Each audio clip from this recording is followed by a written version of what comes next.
Thursday night, Austin FC played LAFC for the second time on the road, and after a really good 90-minute match performance, Austin FC lost 2 crucial points and got a draw to LAFC as the match ended in a 1-1 score. The goal came from Oleksandr, who scored his 7th goal with Austin FC, thanks to Usman Bukhari's first assist with Austin FC. My reaction to this game is pretty much this. It was a really good road performance against LAFC. Austin FC put a lot of effort into this game and you show that they wanted the win, but unfortunately with Josh Wolf's adjustment by parking the bus, we got the draw to LAFC. Let's look at the starting lineup.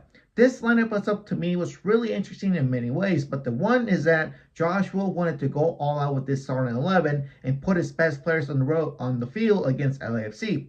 The one that didn't surprise us, that finally answered our questions by asking us this: where the hell has he been? Oleksandr Svatok finally gets his first Austin FC start after getting him for $1.2 million in the summer 2024.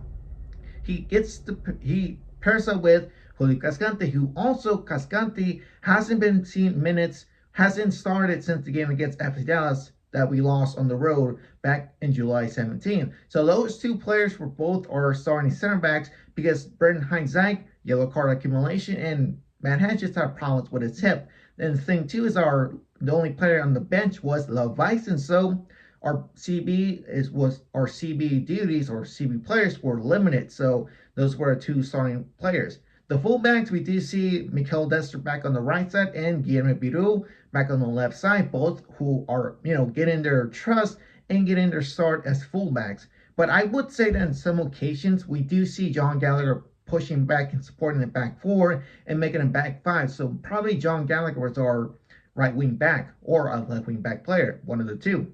The midfield, it's kind of interesting because on the field, on paper, shows you it's a 4-4-2, but it's mostly a 4-3-3 formation. But the 4 midfield players, we do see 2 pivot midfielders, which was Alex Ring and Danny Pereira.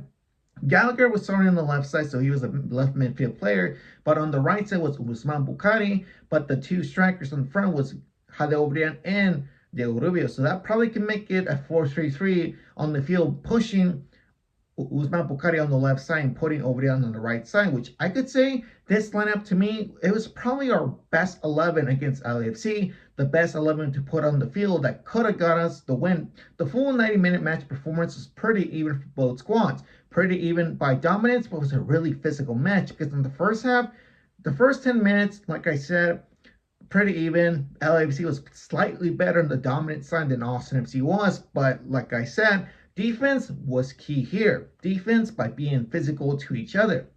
You can tell that Austin FC game plan was to hit the counterattack all the time, and it was working out well. For about 10 to 15 minutes, Austin FC had about 3 opportunities to open up the score. One play, we see John Gallagher give a good aerial cross to Mikel Dester on the right side. Mikel Dester had a poor shot, poor touch, but he was wide open, which is a good sign. Then minutes later, we see Usman Bukhari do the same thing to Mikel Dester, Mikel Dester does a good header, but his header hits the net. I can tell you my opinion is that the game plan for Mikel Dester was to give him the ball when he's open in those wide spaces. Like, 2 of those moments, you see him, the right side of the field for LAFC or the left side where he was at, you can tell that Mikel Dester was wide open and exposed, and that was a good opportunity to be a good threat. We are seeing more of Mikel Dester showing us more of his attacking ability, and it's paying off. I still can't believe he's a player that we got on a free purchase. It blows my mind. At the end of the half, we do finally get a shot on goal. We finally scored the goal because a nice pass from Usman Bukhari on the right side of the LFC box. He finds Jade Obrian. Jade Obrian has almost has a heavy touch, but he finally scores it and shoots it, and boom, Austin FC winning 1-0. The first half, of my point of view, is probably a good performance on the road. Probably one of the best performances we have on the road because we played good defensively. Oleksandr Svatok had a solid performance against LAFC. He put Dennis Bonga in his pocket and was on him the entire 90-minute match. But I would say that with a solid performance, Oleksandr Svatok had a shaky performance, but I don't blame him because he hasn't seen any minutes on the field since his performance with Ukraine in the Euros. So, good performance, good first half. The second half starts and Austin FC is going hot. They were trying to get that second goal in. We do see John Gallagher get a shot, but it was saved by Hugo Lloris. But the thing is, Usman Bukhari was having a good performance, good game, because we see, Usman's game plan is that he wants to cut in those tight spaces inside the box and give a good pass to anybody inside the LFC box. It was working well. You can see that he did it about 3 to 4 times in this match. And with those attempts, those crosses to any player, you can see that those attempts could leave someone open, and boom, almost scored a goal. We could end this match with at least a 4-0 or 5-0 score. But unfortunately, the one that didn't make any sense was putting a back five, because Josh Wolf decides to take off Mikel Dessler. Comes in Lil Vicent. 2 minutes later, Austin FC is all tied up now. Because why? Lil Vicent didn't man mark his player. The thing is that I understand you want to defend the game, but you don't defend a 1-0 lead. Josh Wolf has been doing this the entire season. When you defend a 1-0 lead, you know the consequences. You give up the match, you give up the win, you get the 2 points, you lose 2 points that could earn you a spot for playoffs or get you a good result. But again, if you want to defend the lead by parking the bus, at least score 1 or 2 more goals. You'll be comfortable with that. Suddenly, you can tell that LAFC was much better than Austin FC in the last 15 to 20 minutes, because Austin FC didn't get any opportunity to score a goal. There was one attempt, at least by Guillermo Biru, but again, a good tight pass from Usman Bukhari on the right side that Biru shoots it, but it hits its way off on the right side of the goalpost or the goal box. But Red Bulls and Winston, Austin FC, and LAFC earn, it's all level 1-1 score. I would say that this performance itself was a really good performance by Austin FC, but despite unfortunate, we got the draw by a dumb adjustment by Josh Wolf. But, Austin FC is still fighting for playoffs, mathematically speaking, but it's going to be really difficult in the next 2 games against Houston Dynamo and Real Salt Lake. I think that the squad could put up a good show against Houston Dynamo and probably get a good performance against RSL at home which those 2 games are at home.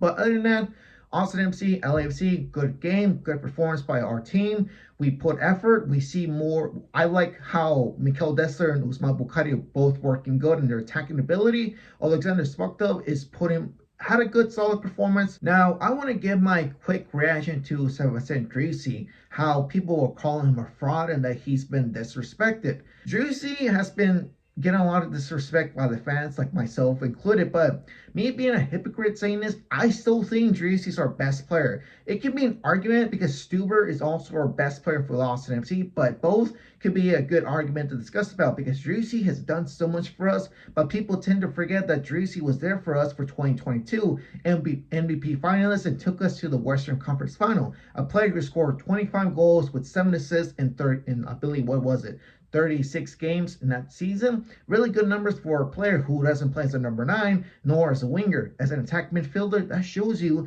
that Driussi was a key player in that season. But the moral is that Driussi also did this to himself. He applied pressure to himself, because after the comment he said about that he doesn't feel any pressure here in Austin because he misses the one that he experienced back in Argentina. Like, I understand, but it's a whole different level here, different atmosphere. We're not gonna kill each other and burn buildings or burn the entire time just for you. Driussi is someone who needs to accept criticism and needs to be more humble about it.